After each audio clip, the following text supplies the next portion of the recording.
दिल्ली की सत्ता से बाहर होने के बाद आम आदमी पार्टी के नेता काफी परेशान हैं। अरविंद केजरीवाल जो पीएम मोदी को चैलेंज दे रहे थे कि वो उन्हें इस जन्म में दिल्ली में हरा ही नहीं सकते हैं, वो अब दिल्ली छोड़कर बार बार पंजाब जा रहे हैं। जिस दिल्ली में अरविंद केजरीवाल ने राजनीति कर पहचान बनाई थी, उसी दिल्ली ने उन्हें सत्ता से बाहर कर दिया और अब वो दिल्ली से ज्यादा पंजाब में दिखाई दे रहे हैं। आप नेताओं की दाल नहीं गल रही है तो अब वो तुष्टीकरण वाली राजनीति करने की सारी हदें पार कर देना चाहते हैं। आप सांसद संजय सिंह जो मोदी सरकार के गिर जाने के सपने देख रहे थे, वो अब तिलमिलाए हुए हैं। वक्फ बिल पर संजय सिंह कह रहे थे कि अगर सरकार ये बिल लेकर आई तो नीतीश कुमार और चंद्रबाबू नायडू समर्थन वापस ले लेंगे, जिससे मोदी सरकार गिर जाएगी। लेकिन बिल पास भी हो गया और कानून भी बन गया और एनडीए के सभी दल एकजुट भी हैं। नीतीश कुमार और चंद्रबाबू नायडू भी पीएम मोदी के साथ मजबूती से खड़े हैं। तो अब ये सब देखकर संजय सिंह तिलमिलाए हुए हैं। कभी हिंदुओं को बीजेपी से सावधान होने की बात कर रहे हैं तो कभी कह रहे हैं कि मस्जिद के बाद चर्च का नंबर आएगा। वहीं अब शेयर बाजार को लेकर संजय सिंह ने कहा है कि भक्तों बताओ शेयर मार्केट में कितने मुसलमानों का पैसा डूबा। 5 महीने में देश के करोड़ों लोगों का 94 लाख करोड़ डूब गया। अब 5 मिनट में 19 लाख करोड़ डूब गया। देश आर्थिक बर्बादी झेल रहा है। लेकिन मोदी और उसके गोदी मीडिया ने देश को वक्फ, कब्र, मटन, मुगल, मुजरा में उलझा रखा है। दर्शकों, संजय सिंह जिस तरह से बेचैन है, उससे साफ है कि वो पीएम मोदी की ताकत समझ गए हैं कि मोदी सरकार के गिर जाने का सपना सपना ही रह जाएगा। ऐसे में अब वो झल्लाए हुए हैं, लेकिन आपको झटके पर झटका लग रहा है और अब आप परिवार भी बिखर रहे हैं। इस वीडियो में आगे आपको बताएंगे सब कुछ डिटेल में। इसके अलावा दूसरी खबरों के बारे में भी बात करेंगे, तो बने रहिए हमारे साथ अंत तक और देखिए हमारी ये खास रिपोर्ट। साथ ही आप दर्शकों से विनम्र निवेदन है कि अगर अब तक आपने चैनल को सब्सक्राइब नहीं किया है तो अभी कर लीजिए। दर्शकों, दिल्ली विधानसभा चुनाव हारने के बाद अरविंद केजरीवाल की पूरी मिट्टी खराब हो चुकी है। समझने की जरूरत यह है कि आप मुसीबत में इस तरह से फंस गई है कि ना वो आगे बढ़ पा रही है और ना पीछे, क्योंकि संगठन तो पूरी तरह से ही बिखर चुका है। आम आदमी पार्टी के मुखिया इन दिनों पंजाब का दौरा खूब कर रहे हैं। केजरीवाल अब पंजाब का किला बचाने में लगे हैं, लेकिन आम आदमी पार्टी जो अपना राजनीतिक विस्तार करना चाह रही थी, वो अब थमने लगी है। दर्शकों, आम आदमी पार्टी के नेता समझ चुके हैं कि आम आदमी पार्टी का बिखराव शुरू हो चुका है, क्योंकि केजरीवाल को जनता और नेता समझ चुके हैं कि अब केजरीवाल जननेता नहीं रहे, बल्कि वो एक ऐसे नेता हो गए हैं जो सिर्फ भ्रष्टाचार में संलिप्त हैं। इसीलिए आम आदमी पार्टी के नेता केजरीवाल का साथ छोड़ने जा रहे हैं। दर्शकों, दिल्ली विधानसभा चुनाव में आम आदमी पार्टी की हार को अभी 2 महीने भी नहीं हुए हैं कि आम आदमी पार्टी परिवार बिखरने लग गया। दिल्ली की सत्ता से बाहर होने के बाद एमसीडी में भी आम आदमी पार्टी की विदाई तय मानी जा रही है। वहीं दिल्ली में हार के बाद आम आदमी पार्टी के नेताओं को अब केजरीवाल पर भरोसा नहीं रह गया कि केजरीवाल की लीडरशिप में वो आगे बढ़ पाएंगे। अब आम आदमी पार्टी में उन्हें अपना भविष्य खतरे में नजर आ रहा है, तभी तो वो इस्तीफा देकर भाग रहे हैं। दरअसल आम आदमी पार्टी के असम प्रदेश अध्यक्ष और वहां की महिला विंग की प्रदेश अध्यक्ष ने एक साथ इस्तीफा दे दिया है, जिसकी गूंज दिल्ली तक सुनाई दे रही है। एक मीडिया रिपोर्ट में कहा गया है, तो पार्टी से जुड़े सूत्रों की मानी जाए तो दिल्ली चुनाव हारने के बाद पार्टी समर्थकों के एक बड़े वर्ग में निराशा है। ऐसे में कयास लगाए जा रहे हैं कि आने वाले दिनों में कुछ अन्य राज्यों में भी ऐसे संकेत देखने को मिल सकते हैं। अगर आम आदमी पार्टी की बात की जाए तो इसका जन्म 2011 में रामलीला मैदान में हुए अन्ना आंदोलन के समापन के बाद 2012 में हुआ था। बीते 12 सालों में आम आदमी पार्टी ने कुछ उपलब्धियां हासिल की हैं, लेकिन इस पार्टी के साथ विवाद ज्यादा जुड़े। एक विवाद ये रहा कि जिस उद्देश्य से इस पार्टी का गठन किया गया था, वो इसके गठन के कुछ सालों में ही समाप्त हो गया और जिस पारदर्शिता की बात की गई थी, वो भी कुछ सालों में ही खत्म हो गई। भ्रष्टाचार को खत्म करने का मुद्दा उठाकर सबसे पहले दिल्ली की सत्ता में आई आम आदमी पार्टी भ्रष्टाचार के दलदल में फंसती चली गई। केजरीवाल, जिन्होंने कहा था कि सत्ता में आने के बाद वो सरकारी कार, बंगला और अन्य सुविधाएं नहीं लेंगे, शीश महल विवाद में फंस गए। उन्होंने महंगी कारों का इस्तेमाल किया, बंगला और अन्य सुविधाएं ली और जिस सरकारी बंगले में वो रहते थे, उसे भी भारी भरकम रकम खर्च करके महल में तब्दील करा दिया और यहाँ तक कि अनियमितताएं भी की गई।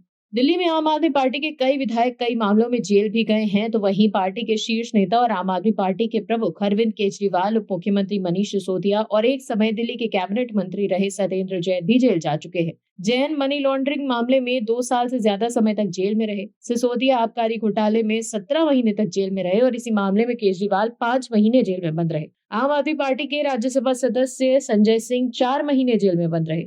वैसे तो दिल्ली में हार के बाद आम आदमी पार्टी को किसी भी राज्य में कोई बड़ा संगठनात्मक नुकसान नहीं हुआ, लेकिन असम के प्रदेश अध्यक्ष मनोज धनोवर और महिला विंग की अध्यक्ष मासूमा बेगम के अचानक इस्तीफे से दिल्ली की राजनीति में ये मुद्दा जरूर चर्चा में है। आम आदमी पार्टी के कई नेता इसे गंभीरता से ले रहे हैं। हालांकि दिल्ली में भी कुछ समय पहले आम आदमी पार्टी ने संगठन में कुछ बड़े बदलाव किए थे, जिसमें दिल्ली प्रदेश संयोजक और इस बार विधानसभा चुनाव जीतने वाले बड़े नेताओं में से एक गोपाल राय को इस पद से हटा दिया गया और उनकी जगह सौरभ भारद्वाज को पार्टी अध्यक्ष बनाया गया। वहीं हार के बाद अब भी आम आदमी पार्टी के नेता बड़े बंगले में रहना चाहते हैं। खबरों के मुताबिक हार के बाद भी आतिशी अपनी पसंद के बड़े बंगले में रहना चाहती हैं और इसके लिए उन्होंने पीडब्ल्यूडी को पत्र भी लिखा है। मोदी सरकार की ताकत देखकर विपक्ष में खलबली मच गई है। विपक्ष के लोग सोच रहे थे कि 240 सीटों वाली बीजेपी की ये सरकार क्या ही कर लेगी। इस बार की मोदी सरकार काफी कमजोर होगी। लोकसभा चुनाव के नतीजों के बाद राहुल गांधी और विपक्ष के लोग काफी जोश में थे और ये सोच रहे थे कि अब उनके हाथ लॉटरी लग गई है। लेकिन अब मोदी सरकार जिस तरह से फैसले ले रही है, उससे विपक्ष के नेताओं का जोश ठंडा पड़ सकता है। तो वहीं विपक्ष के एजेंडे पर चलने वाले लोग भी अब उनका साथ छोड़ते जा रहे हैं। अपने आप को किसान नेता कहे जाने वाले राकेश टिकैत भी अब विपक्ष के एजेंडे को छोड़कर बीजेपी के एजेंडे पर आते दिख रहे हैं। वक्फ कानून में संशोधन के मुद्दे पर विपक्ष मोदी सरकार के खिलाफ आवाज उठा रहा था। कांग्रेस के नेता सुप्रीम कोर्ट पहुंच रहे हैं, लेकिन राकेश टिकैत ने विपक्ष को झटका देते हुए नया बम फोड़ दिया। टिकैत ने विपक्ष के कमजोर नस पर प्रहार कर दिया। टिकैत ने अभी से ही विपक्ष की चिंता बढ़ा दी। दरअसल संसद के दोनों सदनों से पास होने के बाद वक्फ संशोधन बिल 2025 को राष्ट्रपति द्रौपदी मुर्मू ने अपनी मंजूरी दे दी है। इसीलिए गैजेट नोटिफिकेशन भी जारी कर दिया गया है। इसके साथ ही अब वक्फ संशोधन बिल 2025 कानून बन चुका है। अधिसूचना में कहा गया है कि संसद से पारित वक्फ संशोधन अधिनियम को 5 अप्रैल 2025 को राष्ट्रपति की मंजूरी मिल गई है और इसे सामान्य जानकारी के लिए प्रकाशित किया जाता है। वहीं दूसरी तरफ टिकैत अब बदले बदले नजर आ रहे हैं। टिकैत ने सरकार को एक और एजेंडा दे दिया। टिकैत से जब वक्फ पर पूछा गया तो उन्होंने कहा कि ये तो राजनीतिक बात है, सरकार के अपने एजेंडा है। राकेश टिकैत भी अक्सर विपक्ष के एजेंडे के तहत ही काम करते हैं, लेकिन अब वो कह रहे हैं कि ये सब सरकार का काम है। टिकैत ने वक्फ कानून में संशोधन के मुद्दे पर बोलते हुए कहा कि ये तो सरकार का अपना काम है, विवादित चीजें हैं, पॉलिटिकल एजेंडा है, इस पर विपक्ष को बोलना चाहिए। इसके साथ ही टिकैत ने यह भी कहा कि सरकार को जनसंख्या नियंत्रण कानून पर काम करने की जरूरत है। लोगों को भी सरकार से यही उम्मीद थी, लेकिन सरकार ने कुछ किया नहीं। टिकैत ने कहा कि सरकार को जनसंख्या नियंत्रण कानून पर काम करने की जरूरत थी, लेकिन सरकार ने इस दिशा में कोई प्रयास नहीं किया। जनता को भी सरकार से उम्मीद थी। आने वाले 50 सालों में देश में क्या स्थिति होगी, एक बड़ा सवाल है। जनसंख्या तेजी से बढ़ रही है, जमीन लगातार कम हो रही है। अगर ऐसे ही चलता रहा तो कहां से खाएंगे? खेती का क्षेत्र लगातार घट रहा है। उन्होंने ये भी कहा कि पौधारोपण का फर्जी डेटा प्रेक्षित कर वाहवाही लूटी जा रही है। पौधारोपण का 10 साल का डेटा ले लो और मौका मुआयना कर लो, असलियत सामने आ जाएगी। तो देखा आपने कैसे टिकैत, जो बीजेपी और मोदी सरकार के हर फैसले के खिलाफ विपक्ष की तरफ से बोलते थे, वो अब समझ गए हैं कि ये काम उनका नहीं, विपक्ष का काम है। ऐसा लग रहा है जैसे टिकैत ने यू टर्न ले लिया हो। अब वो समझ गए हैं कि विपक्ष के एजेंडे पर चलने से उनकी दाल नहीं गलने वाली। इसीलिए वो अब जनसंख्या नियंत्रण कानून की मांग कर रहे हैं। हम सब जानते हैं कि जनसंख्या नियंत्रण कानून भी बीजेपी का ही एजेंडा है और इस मुद्दे पर भी विपक्ष के नेता विरोध की आवाज बुलंद करेंगे। लेकिन टिकैत चाहते हैं कि सरकार अब जनसंख्या नियंत्रण कानून लाने की दिशा में भी काम करे। दर्शकों, राकेश टिकैत अब समझ गए हैं कि विपक्ष के साथ रहने से लोग उनके झांसे में आने वाले नहीं हैं। यूपी, हरियाणा और दिल्ली चुनाव के दौरान वो देख चुके हैं कि लोग बीजेपी के साथ खड़े हैं। दिल्ली चुनाव से पहले भी राकेश टिकैत ने अरविंद केजरीवाल से मुलाकात की थी, लेकिन आउटर दिल्ली की उन सीटों पर आम आदमी पार्टी का सूपड़ा साफ हो गया, जिन सीटों पर किसानों की अच्छी खासी तादाद थी। आउटर दिल्ली की जाट और किसान मूल सीटें बीजेपी ने जबरदस्त तरीके से जीती। ये सब देख कर लगता है कि टिकैत अब बीजेपी के रंग में रंगने की कोशिश कर रहे हैं, तभी तो वो वक्फ के मुद्दे पर कुछ भी बोलने के लिए तैयार नहीं और जनसंख्या नियंत्रण कानून की मांग कर रहे हैं। नहीं तो पहले टिकैत मोदी सरकार के हर मुद्दे का विरोध करते थे। दर्शकों, एक सवाल का आप जवाब दें कि जिस पार्टी का संस्थापक ये कह रहा हो कि कुछ लोग लात की बात समझते हैं, उसके उस समय के सिपहे सलाहकार आज हिंदुत्व के विरोधी नजर आते हैं। आज उन्हें ये बात समझ ही नहीं आ रही है कि हिंदुत्व की वजह से उनकी पहचान थी, लेकिन 5 साल पहले उनके ही पुत्र ने सत्ता के लिए हिंदुत्व को ठुकरा दिया और कांग्रेस अविभाजित एनसीपी के साथ जाकर गठबंधन करके सरकार चलाने लगे। लेकिन फिर उन्हीं की पार्टी के ऐसे लोग जो सच्चे शिवसैनिक थे, उन्होंने पार्टी से किनारा किया, जिसके कारण विचारों से धोखा करने वालों के पास ना हिंदुत्व बचा और ना ही पार्टी बची। लेकिन अब वो हिंदुत्व पर घिर रहे हैं तो तकलीफ हो रही है। वक्फ बिल का विरोध करने वाले उद्धव ठाकरे और संजय राउत ये देखकर हैरान हैं कि कैसे हिंदुत्व के मुद्दे पर लोग बीजेपी के साथ जुड़ते जा रहे हैं और उनकी पार्टी का सफाया महाराष्ट्र से हो रहा है। अब उनकी पार्टी के नेता भी इस्तीफा देकर भाग रहे हैं। ये सब देखकर उद्धव ठाकरे और राउत काफी चिंतित हैं कि कैसे बीजेपी ने हिंदुत्व के मुद्दे पर उन्हें मुश्किल में फंसा दिया है।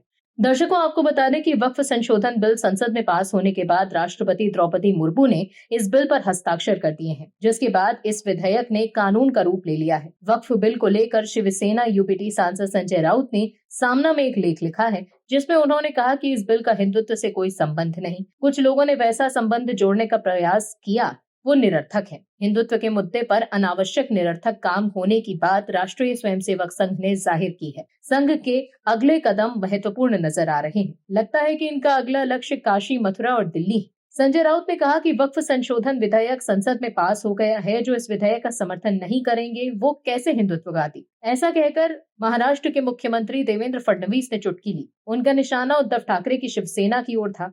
वक्फ संशोधन विधेयक का हिंदुत्व से क्या संबंध है? मुस्लिमों की संपत्ति पर सरकारी नियंत्रण लाने के लिए मोदी सरकार ये विधेयक लेकर आई है। ये सीधे तौर पर प्रॉपर्टी वॉर है। इसमें हिंदू मुसलमान का मुद्दा कहां से आ गया? संजय राउत ने कहा है कि बीजेपी और उसके लोग हिंदुत्व का बाजार लगाए बैठे हैं। उस बाजार में औरंगजेब से लेकर अफजल खान तक सब कुछ है। राम मंदिर, हिंदुत्व की तीखी आलोचना करने वाले नीतीश कुमार पासवान उस बाजार में मौजूद हैं। बीजेपी ने हिंदुत्व का झंडा आज से फहराया है। उनके ढोंग कई बार बेनकाब हो चुके हैं। इस परिप्रेक्ष्य में राष्ट्रीय स्वयंसेवक संघ यानी आरएसएस की भूमिका अधिक पारदर्शी और निर्णायक प्रतीत होती है। बीजेपी के धर्म भ्रष्टों ने औरंगजेब की कब्र को तोड़ने के लिए अपनी छाती पीट ली। औरंगजेब को कब्र से बाहर निकाले बगैर हिंदुत्व का तेज नहीं चमकेगा। ऐसा जिन्हें लगता है, उनका दिमाग राष्ट्रीय स्वयंसेवक संघ ने ठिकाने पर ला दिया है। अशोक सिंघल के बाद विश्व हिंदू परिषद दिशाहीन हो गया है और अयोध्या में राम मंदिर बनने में ऐसा लगता है कि विहिप के पास कोई काम ही नहीं बचा। बजरंग दल का हाल शिंदे गुट जैसा हो गया है। ऐसे में हमें हिंदुत्व के बाबत मार्गदर्शक के रूप में राष्ट्रीय स्वयंसेवक संघ की भूमिका को देखना होगा। बीजेपी का हिंदुत्व आधारहीन और व्यापारिक पद्धति का है और वो ऊपरी है। संघ के सरकार्यवाह दत्तात्रेय होसबोले ने हिंदुत्व के कार्यक्रम की घोषणा की, लेकिन वक्फ बोर्ड के नए विधेयक पर कुछ नहीं कहा। लेकिन होसबोले ने जो विचार प्रस्तुत किए वो महत्वपूर्ण है। दर्शकों, एक तरफ तो संजय राउत बीजेपी को वक्फ बिल पर घेर रहे हैं, तो वहीं दूसरी तरफ आरएसएस के प्रेम में कसीदे भी पढ़ रहे हैं। वो संघ को हिंदुत्व का मार्गदर्शक बता रहे हैं। वो कह रहे हैं कि अब संघ ही हिंदुत्व के मुद्दे पर आगे का मार्ग प्रशस्त करेगी। वहीं वक्फ बोर्ड कानून को लेकर उद्धव ठाकरे ने कहा है कि हमने इस मुद्दे पर अपना स्टैंड साफ कर दिया है। हम कोर्ट नहीं जाएंगे। कांग्रेस या कोई और जाए, उन्हें जाने दो। हम समय आने पर बोलते रहेंगे। वहीं विवादास्पद ऑर्गेनाइजर लेख का हवाला देते हुए उद्धव ठाकरे ने आरोप लगाया कि बीजेपी को किसी भी समुदाय से प्रेम नहीं है। उन्होंने कहा कि बीजेपी को बस जमीन और व्यापार से मतलब है। वक्फ बोर्ड की जमीन, क्रिश्चियन की जमीन, सब अपने दोस्तों को देना है, यही उनका असली एजेंडा है। कल को ये गुरुद्वारा जैन समाज और हिंदुओं की जमीनें भी उठाकर अपने पूंजीपति मित्रों को सौंप देंगे। दर्शकों, एक तरफ तो संजय राउत आरएसएस के साथ खड़े नजर आते हैं, तो वहीं दूसरी तरफ उद्धव ठाकरे आरएसएस के मुख्य पत्र ऑर्गेनाइजर में छपे एक आर्टिकल को लेकर बीजेपी पर निशाना साध रहे हैं। ऐसे में सवाल है कि उद्धव गुट में चल क्या रहा है? क्या वो कंफ्यूज हैं कि उन्हें क्या करना है, क्या नहीं? Bureau report, MH news. आप दर्शकों से विनम्र निवेदन है कि चैनल को सब्सक्राइब जरूर करें